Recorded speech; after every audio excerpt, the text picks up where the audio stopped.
આપ સર્વોને હેતપૂર્વક જય શ્રી સ્વામિનારાયણ। આજની સત્સંગ કથા વાર્તા નિજ મંદિર સાવરકુંડલા। પવિત્ર ચાતુર્માસમાં આપને શ્રીમદ ભાગવતના દશમ સ્કંધની કથા સાંભળશું। અધ્યાય 27। શ્રી શુકદેવજી બોલ્યા, હે રાજન, એમ ભગવાને ગોવર્ધન પર્વત ધારણ કર્યો અને જળ સૃષ્ટિથી વ્રજનું રક્ષણ કર્યું, ત્યારે ઇન્દ્ર અને કામધેનુ ગોલોક માંગથી શ્રીકૃષ્ણ પાસે આવ્યા।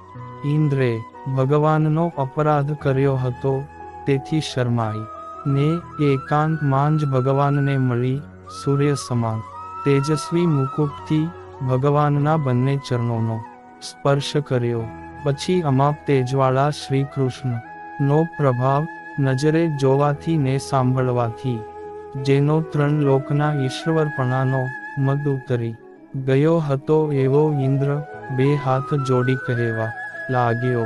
તે ઇન્દ્ર બોલ્યો કે, હે ભગવાન, આપનું સ્વરૂપ શાંત, સદા એકરૂપ, પરમ જ્ઞાનમય અને શુદ્ધ સત્વગુણમય છે, કારણ કે રજોગુણ અને તમોગુણ તો તેમાં છે જ નહીં, અને તેથી જ અમારામાં જણાતો માયાનો કાર્યરૂપ આ સંસાર આપને છે જ નહીં, કારણ કે સંસાર અજ્ઞાનથી જ પ્રતીત થાય છે, અને આપ તો સર્વજ્ઞ છો, હે ઈશ્વર।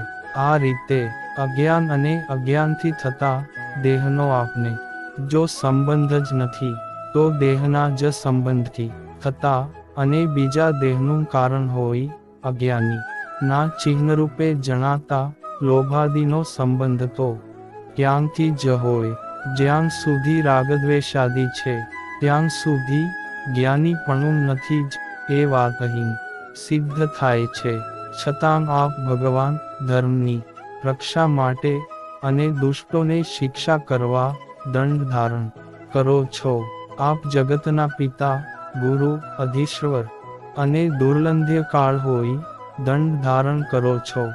આપ સર્વનું કલ્યાણ કરવા સ્વેચ્છાથી લીલાવતારો લઈને અમારા જેવા પોતાને જગતના ઈશ્વર માનનારાના અભિમાનનો નાશ કરતા લીલાઓ કરો છો, અર્થાત આપની લીલા જ પોતાને જગતના ઈશ્વર માનનારા અમારા જેવાના માનનું ખંડન છે। મારા જેવા જે અજ્ઞાનીઓ પોતાને જ જગતના ઈશ્વર માને છે, તેઓ પણ ભયનો સમય આવતાં સર્વ પ્રકારે નિર્ભય એવા આપના દર્શન કરી તરત જ પોતાનું અભિમાન તજી ગર્વરહિત થઈ આપના ભક્તિરૂપ આર્ય માર્ગનો આશ્રય કરે છે। આ રીતે આપની લીલા જ ખળ પુરુષોને શિક્ષારૂપ થાય છે। હે પ્રભો, હું ઐશ્વર્યના મદમાં જ ડૂબ્યો હતો, આપનો પ્રભાવ જાણતો ન હતો, અને તેથી જ મૂર્છિત થઈ મેં આપનો અપરાધ કર્યો છે, તો આપ મારા ઉપર ક્ષમા કરવાને યોગ્ય છો। હે ઈશ્વર, મને આવી દુષ્ટ બુદ્ધિ ફરી ન થાઓ। ઇન્દ્રિયોનું જ્ઞાન જેમને પહોંચતું નથી, એવા હે દેવ, આપનો આ અવતાર પોતાનું જ પેટ ભરવામાં લાગેલા અને પૃથ્વી ઉપર ભારરૂપે રહેલા દૈત્ય સેનાપતિઓનો નાશ કરવા અને આપના ચરણને સેવનારા ભક્તનું કલ્યાણ કરવા માટે છે। હે સર્વના અંતર્યામી મહાન આત્મા, આપ ભગવાનને હું નમસ્કાર કરું છું। વસુદેવના પુત્ર અને યાદવોના પતિ આપ શ્રીકૃષ્ણને નમસ્કાર કરું છું। આપ શુદ્ધ જ્ઞાન સ્વરૂપ, સર્વ સ્વરૂપ, સર્વનું કારણ અને સર્વ પ્રાણીઓના આત્મા છો, છતાં આપે પોતાની ઈચ્છાથી આ મનુષ્ય શરીર ધારણ કર્યું છે। હું આપને નમસ્કાર કરું છું। હે ભગવાન, આપે મારા યજ્ઞનો નાશ કર્યો, એટલે મેં અભિમાનીએ તીવ્ર ક્રોધ કરી વરસાદ તથા વાયુ વડે વ્રજનો નાશ કરવા આ અકૃત્ય કર્યું હતું। પણ હે ઈશ્વર, આપે મારા ઉદ્યમને વ્યર્થ કરી મારો ગર્વ ઉતારી મારા પર કૃપા કરી છે। સર્વના ઈશ્વર, ગુરુ અને આત્મા રૂપ આપને હું શરણે આવ્યો છું। શ્રી શુકદેવજી બોલ્યા, કે હે રાજન ઇન્દ્રે એમ સ્તુતિ કરી એટલે ખૂબ હસતા ભગવાન કૃષ્ણે મેઘ જેવી ગંભીર વાણીથી તેને આ પ્રમાણે કહ્યું. શ્રી ભગવાન બોલ્યા, હે ઇન્દ્ર, તમે લક્ષ્મીથી મદોન્મત્ત થયા હતા, તેથી તમને નિત્ય મારું સ્મરણ રહે તે માટે તમારા પર કૃપા કરી મેં તમારા યજ્ઞનો ભંગ કર્યો છે. હું જેના પર કૃપા કરવા ઈચ્છું છું તેને સંપત્તિથી ભ્રષ્ટ કરું છું, કારણ કે ઐશ્વર્ય અને લક્ષ્મી ના મદથી અંધ થયેલો મનુષ્ય હાથમાં દંડ વાળા મને જોતો નથી. હે ઇન્દ્ર, તમે જાઓ, તમારું કલ્યાણ થાઓ. તમે મારી આજ્ઞાનું પાલન કરતા રહી અપ્રમાદી તથા અહંકાર રહિત થઈ પોતાના અધિકાર પર રહો. ભગવાને એમ કહ્યું પછી ઉદાર મનવાળી કામધેનુ ગોપાળનું રૂપ ધારણ કરનારા ઈશ્વર શ્રીકૃષ્ણને પોતાના સંતાનો સાથે વંદન કરી હે કૃષ્ણ, હે કૃષ્ણ એમ સંબોધી કહેવા લાગી કે હે શ્રી કૃષ્ણ, હે પ્રભુ શ્રી કૃષ્ણ, હે મહાયોગી, હે જગતના આત્મા, હે જગતના ઉત્પત્તિ કારણ, હે અચ્યુત, હે લોકોના નાથ, આપ જ અમારા નાથ છો. હે જગતના પતિ, આપ અમારા પરમદેવ છો.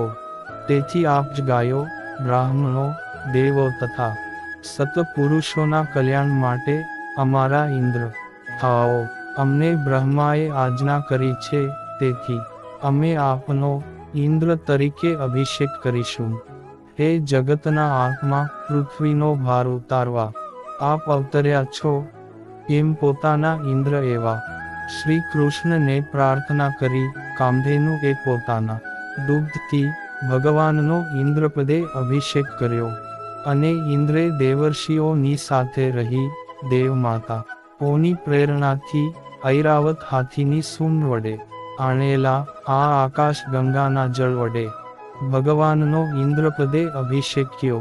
અને ગોવિંદ તે વેળાએ ત્યાં આવેલા તુંબરુ, નારદ વગેરે ગંધર્વો, વિદ્યાધરો, સિદ્ધો તથા ચારણો લોકોના પાપનો નાશ કરનાર શ્રી હરિનો યશ ગાવા લાગ્યા. અને દેવાંગનાઓ હર્ષયુક્ત થઈ નાચવા લાગી. મોટા દેવો શ્રી કૃષ્ણની સ્તુતિ કરતા અદ્ભુત પુષ્પોની વૃષ્ટિ વડે તેમને વધાવવા લાગ્યા. ત્રણેય લોકો પરમ શાંતિ પામ્યા. અને તે વખતે ગાયોએ પૃથ્વીને દૂધથી ભીની કરી મૂકી. નદીઓ દૂધ વગેરે જાત જાતના રસો વહેવા લાગી. વૃક્ષોમાંથી મધની ધારાઓ ઝરવા લાગી. જાત જાતની ઔષધિઓ ખેડ્યા વિના જ પાકી ગઈ. અને પર્વતોમાં છુપાઈ રહેલા મણિ, માણેક વગેરે સ્વયં બહાર આવી ગયા. હે કુરુવંશી તાત, એમ શ્રી કૃષ્ણનો ઇન્દ્રપદે અભિષેક થયો ત્યારે જે પ્રાણીઓ સ્વભાવથી જ ક્રૂર હતા તેઓ પણ વેર રહિત થયા. એ રીતે સ્વર્ગ તથા ગોકુળના પતિ ગોવિંદ ભગવાનનો અભિષેક કરી ઇન્દ્ર શ્રી કૃષ્ણની સંમતિ લઈ દેવો વગેરે સાથે સ્વર્ગમાં ગયો. ઇતિ શ્રીમદ ભાગવત મહાપુરાણના દશમ સ્કંદ પૂર્વાર્ધ ને વિશે 27મો અધ્યાય સમાપ્ત. ને હવે પછીની કથા વાર્તા આપને આગળના ભાગમાં સાંભળશું. અત્યારે આપ સર્વોને ભાવથી જય શ્રી સ્વામિનારાયણ.